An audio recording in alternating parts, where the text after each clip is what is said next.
Misguided ghosts. Arya agreed to have flying lessons that day just because her partner was really excited about learning from Eragon and Saphira. But what she wanted instead was to have a moment for herself, to think about what had happened the night before. Having Eragon right in front of her this was not helping her focus at all, as Saphira talked about the different types of air flow and what they meant in terms of wing placement. They were all atop the hill, where Arya told Eragon about Fairlin. It was a warm and sunny afternoon, and the breeze twirled Eragon's hair on his forehead, messing up his brown locks that, she knew now from experience, were incredibly soft. Arya parted her lips to welcome Eragon's tongue in her mouth, as her hands enjoyed playing with his hair. His soft hair. She suspected it would feel like that, but actually touching it felt 10,000 times better.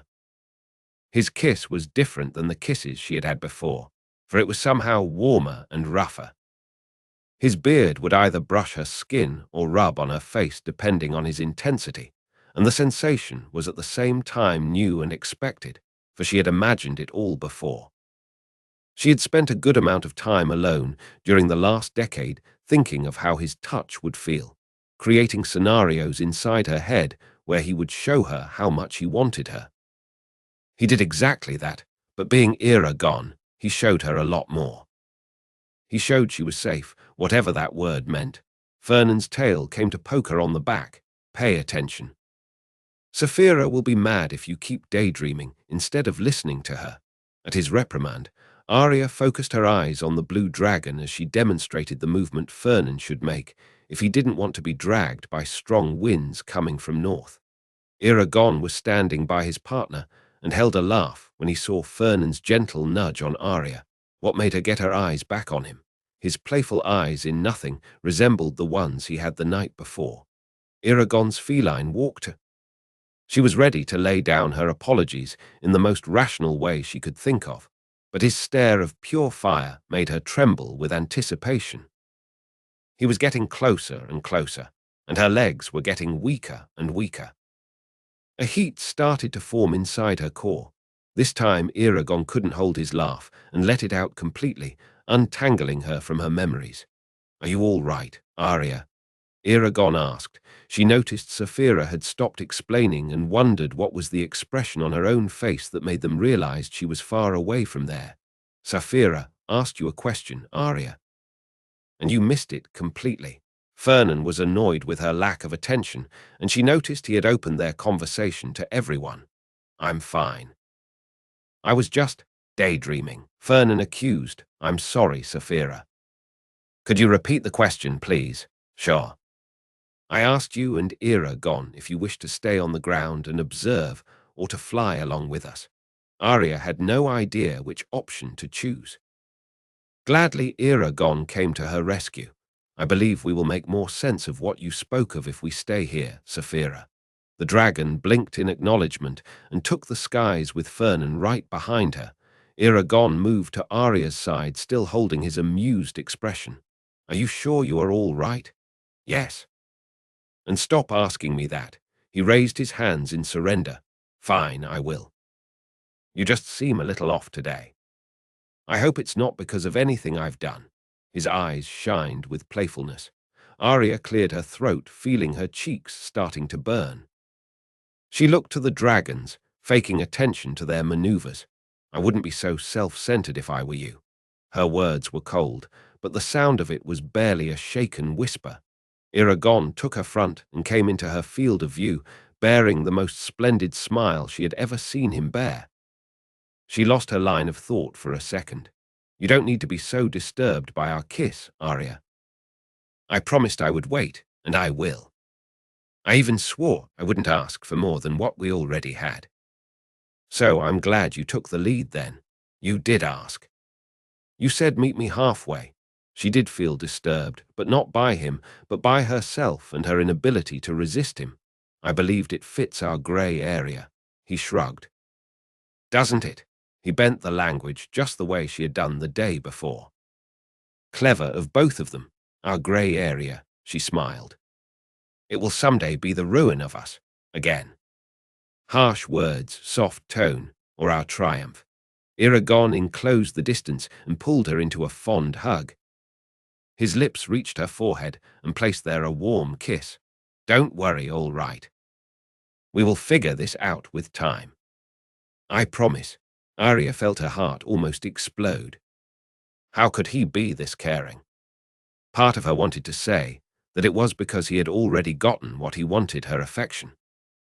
But she knew that in reality, his caring demeanor toward other people, especially her, was his true nature. During the war, he had placed wards on her, even though he knew she was capable of doing it herself. He came to her rescue more than once when nobody else would. And now, instead of being on cloud nine about the recent events, he was trying to assure her that she would be fine. With him by her side, she suspected there was no other way but being fine.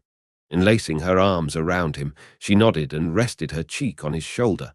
I'm glad you two are getting along, but I wish to continue with my lesson, or is it too much to ask? Saphira called their attention, but she didn't sound too strict. She was merry even. Fernan, on the other hand, was furious, but he spoke into the intimacy of their link. I swear to any of the gods if they exist, Arya, I'm closing my mind to you if you keep thinking about last night non-stop. Arya grinned and stepped back from Eragon's embrace. I can't stop. So you better do it now, she dared. Fernan actually closed his mind to her, which surprised and also amused her. I think someone's jealous. She spoke to Eragon, pointing to Fernan, high up with Saphira. He laughed. Not possible. I believe he's our biggest supporter. I am. I just want to learn. And you are being rude to Saphira. Can you please pay attention? Yes, my friend, we can. Eragon conciliated and started to engage in the lesson. Arya wanted to say speak for yourself, but refrained her tongue. Her dragon was already mad enough with her. Now, Fernan. Eragon started with caution. How would you like me to address you, as just a friend or as your teacher? Eragon and Fernan had just took off from the hill where they had been having their lessons. Arya and Saphira stayed on the ground, while Eragon showed Fernan the next part of their teachings. The green dragon was easily gaining altitude, helped by his well-developed muscle mass. As my teacher, Master, I wish to learn all I can from you and Saphira. Fernan spoke with humility. Right. Then, this is the last time I'm going to use words with you, just the way I teach the dragons and the new riders. Understood, yes, Master. So answer me this. Do you feel Saphira through my bond with her? His voice turned strict and emotionless. Yes, Master. Why is that? Fernan hesitated, and Eragon perceived that the dragon thought his question was too obvious. Because you are her rider, so you have a bond with her. Yes. And who is your rider, Fernan? Am I your rider? No, Master, Arya is. His confusion to Eragon's silly questions amused the rider, but he didn't let it show. So why are you only connected to me and completely shut down to her? It was fun for Eragon to meddle in their personal war. He thought it was the funniest thing that Fernan was giving Arya the silent treatment because of her involuntary thoughts. Fernan started, and his mind was filled with guilt for letting his rider out. Immediately he re-established their bond, and Arya's annoyed voice spoke in their minds. Thank you, sorry. Good, now that everybody is included, let's begin. As promised, Eragon stopped the use of words. Instead, he communicated the instructions through images, emotions, and memories, the way he was constantly instructed by the Eldenari. He found immensely easier to use the innate language of the dragons than translate it into words. For Fernan, the method could feel overwhelming in the beginning, since he spent most of his time around his rider and the other elves from Du Weldenvarden. Despite that, Eragon knew he would rapidly grow used to it, because Fernan had trained under the Eldenari Eragon had left in Elismera, and he was sure they communicated this way most of the time, being part of the instinctive nature of their kind. It didn't take long to Fernan get the hang of the lessons Eragon was trying to teach him. From teacher to student flowed information about the synchronicity between dragon and rider when in the air, particularly when traveling through the difficult air flows Saphira talked about. He instigated Fernan to assume the different flying positions Fernan had just learned and watch how Eragon reacted in the saddle. In a particularly dangerous maneuver, Eragon's head bobbed uncontrollably, missing one of Fernan's neck spikes by mere inches. Eragon replayed the memory to the dragon, who cringed with guilt for nearly hurting his teacher, and from that moment he assumed an overprotective posture during the turns and falls. Once more, Eragon played a memory in his mind. He showed Fernan the battle in Trondheim, where he was fighting the shade Durza and almost succumbing to his injuries, when the star sapphire was shattered by Arya, who came down in an impressive speed toward the ground on Saphira's back. Eragon couldn't hide all the pain he felt on his back from the wound Durza inflicted on him, so attached it was to the memory, and Fernan flinched a little, missing a beat of his wings. The memory was played again. This time Eragon emphasized how steep and fast Saphira's descent was, and how capable of maintaining herself in place Arya was, despite holding an extremely draining spell to keep the shards from hitting Eragon on the ground. And all of that, when she wasn't even a rider yet. Fernan's thoughts started to run out of control, what Eragon thought strange, since the dragon demonstrated nothing more than composure and order in his line of thought so far. Being Arya's dragon, discipline was only expected of him. Sending a quiet question through their connection, Eragon intended to search for the cause to such disarray. Almost immediately, their minds were taken by the same memory, but from a different perspective. Arya's. Fernan showed Eragon what idea he had from that moment, a bloody and hurt young rider, crimson blade in hand, with eyes of extreme pain, looking up. Then, in a matter of seconds, the blade entering the shade's heart, freeing the spirits from the evil entity's core. Eragon saw himself falling to the ground and felt pity of himself. And for as touching as Fernan's empathy was, he was diverting the subject. So Eragon cleared their minds and gripped Fernan's consciousness with iron shackles in order to make it uncomfortable enough that the dragon would let his emotions go and focus only on what Eragon was trying to say. Little by little, after understanding his master's intentions, Fernan eased his racing thoughts and replayed the memories about almost piercing Eragon's head with his spike, then taking extra care in his maneuvers, and Arya holding herself on Saphira's back in Trondheim. Then, he communicated that he understood that Arya wasn't defenseless, and he didn't need to be so watchful of her all the time. Eragon patted the dragon's neck in approval and started imprinting inside Fernan's mind the difference between being watchful of his partner's well-being and being overprotective.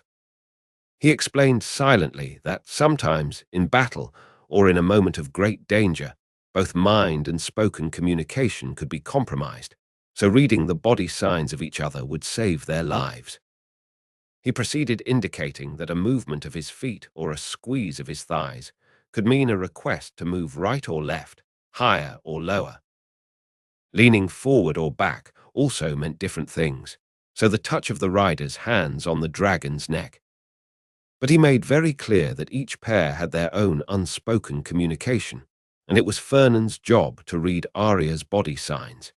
In that moment, a feeling of anxiety crossed Fernan's mind that he explained as being embarrassment for training so many dragons and riders without passing this knowledge to them. Eragon didn't care to respond. He simply signaled for them to get back to the hill, where Saphira and Arya waited patiently. When he dismounted, Eragon walked around to face Fernan eye to eye. Listen carefully, Fernan. He felt the dragon's attention solely on him. You are far beyond average. Sure, you have the advantage of being bonded with an experienced and wise rider. Most dragons don't have the same luck, but regardless, you are far more talented than any dragon I have ever met, except for Saphira. Fernan hummed with the compliments. What I just showed to you may seem simple, a basic knowledge, but takes many years for a pair to be accomplished in maintaining such synchronicity. It must be practiced intensely between dragon and rider. Even Saphira and I, We are still learning, despite being raised in the middle of a war, having to improve ourselves in a way faster rate than normal. But you are a child of peace. You have time. There's no need to be anxious or embarrassed about it. All right. Yes, master. Besides, your job is to give the first instructions to make sure the students will arrive here safe and in one piece. Eragon smiled and patted Fernan's snout. Good. Now you fly with your rider, and without speaking to her, you will execute exactly the same movements as Saphira and respond to Arya's body language. Arya approached her dragon and jumped to his saddle. Eragon did the same to Saphira. And remember, keep your mind open to us.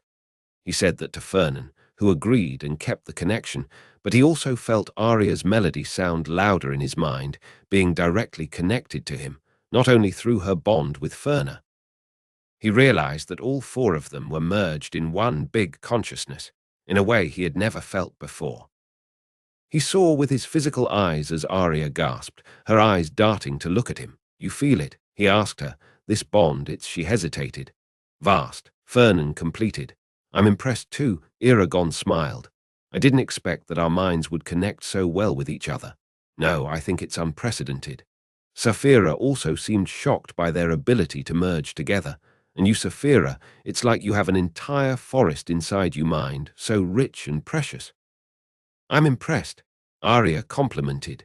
Saphira stretched her neck to blow warm air on Arya's hair, which made the elf smile with fondness. All right, are you ready? Eragon spoke for the last time before taking off with Saphira. He mixed his perceptions with Saphira's, so they could evaluate their students' performance as one. At the same time, the open channel with the other pair's thoughts resounded inside his head. Since they acted as one conscious being around them all, Eragon raised several layers of protective walls. If someone was to try and invade their defenses, they would be protected, even being so open to one another. No one spoke a word during their flight. Occasionally, Arya would let it pass intentionally. He was sure an observation about the conditions of the wind or how harmonious Saphira and Eragon looked flying together. The pair, on the other hand, didn't let any words pass. They only observed how Fernan was doing. After a handful of well-executed maneuvers from Fernan, Eragon nudged Saphira with his right foot, indicating that she should take a turn right and descent into a helix. She didn't take 2 seconds to respond and began performing the move. Fernan dove after her, doing with perfection exactly what she was doing, but he also did exactly what Eragon was expecting. In their minds, Arya's exclamation resounded, and Eragon turned his head back to see her body thrown back, hands in the air, completely opposite to his stance on Saphira. He was leaning forward, head down, hands firm on the spike in front of him. As one, dragons and riders decided to get back to the hill. When they all reached their usual spot, Eragon untangled their minds and approached Arya, who was unbinding herself from the saddle. Are you all right? He asked gently but amused at the same time. Her expression was much stricter than his. Will you explain to him what he did wrong? She jumped down. Eragon shook his head. No, he will. Fern. I did what you told me to do. I followed Saphira. Are you sure? Saphira played to Fernan the memory of Eragon instructing Fernan about reading Arya's body language. Then she showed his rider holding a very dangerous stance on his saddle. Are you sure you did what I told you to? Because I specifically instructed you to pay attention to you rider's body language. So how can you enter a deadly spin toward the ground without being sure she's in the right position to be safe during the descent? Eragon was serious, but not malicious.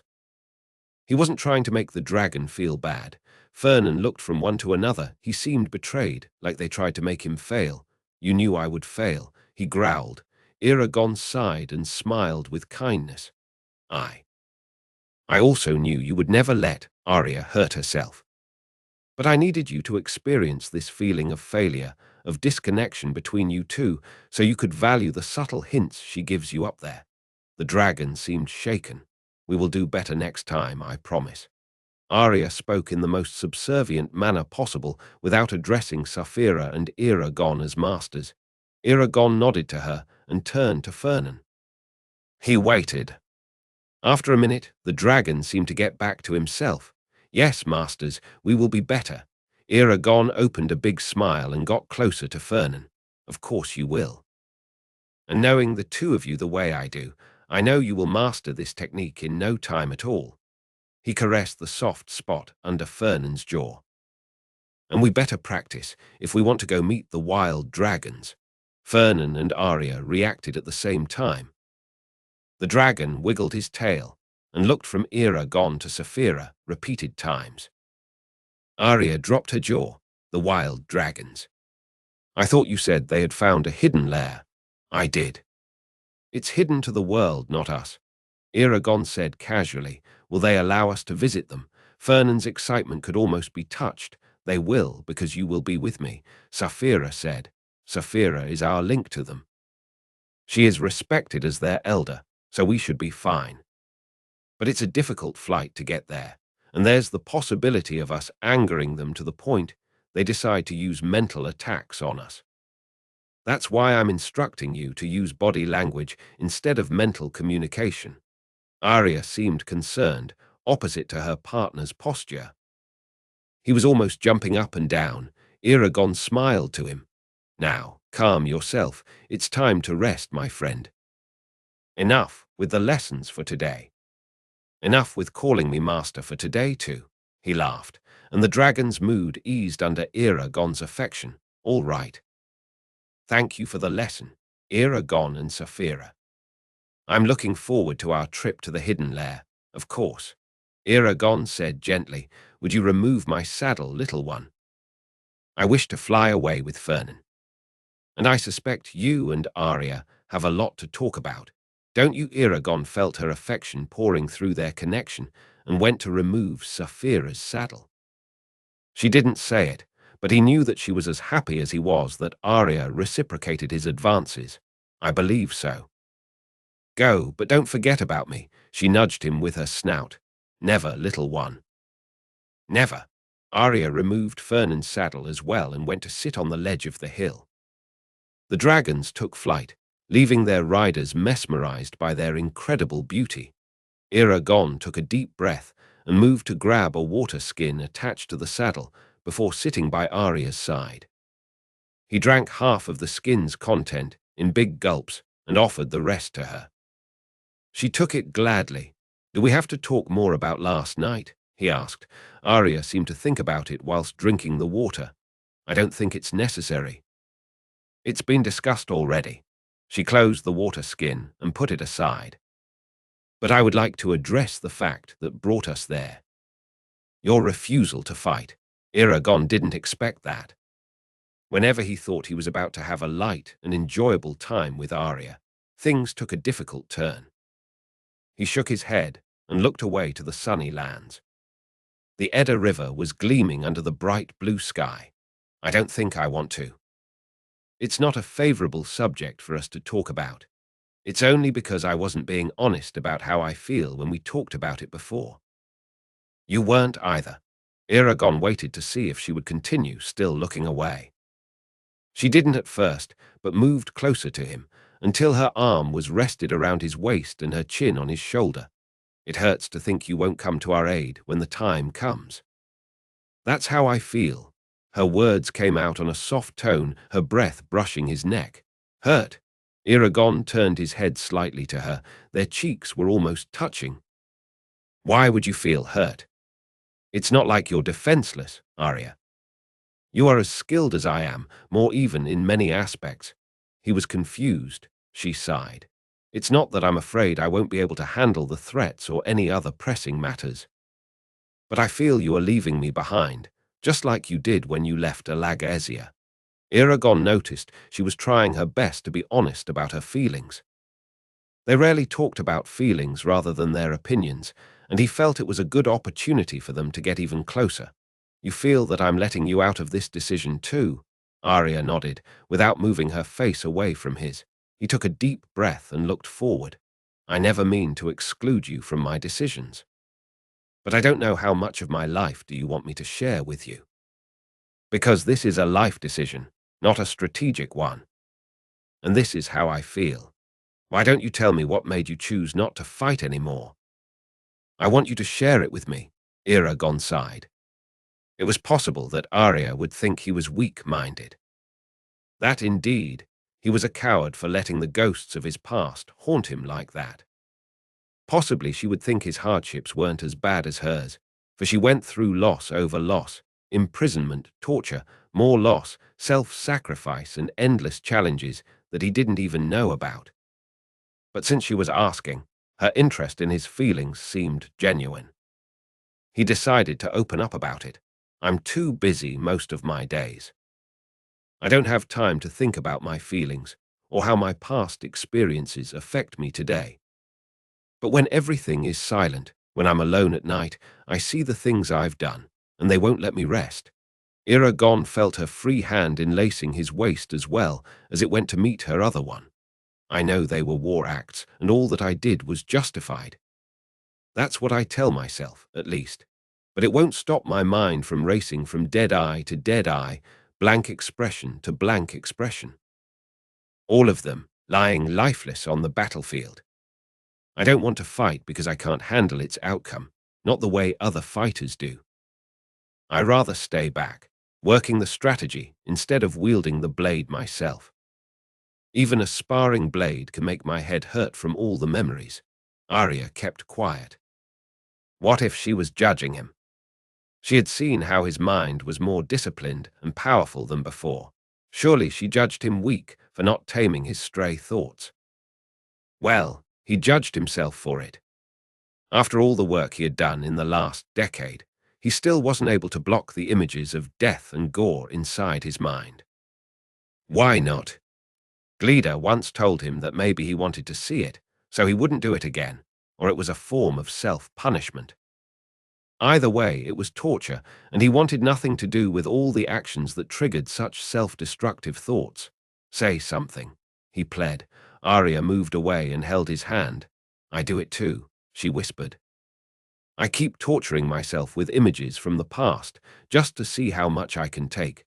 Eragon stared into her eyes. He was grateful she didn't judge him, but was worried that she was going through something similar.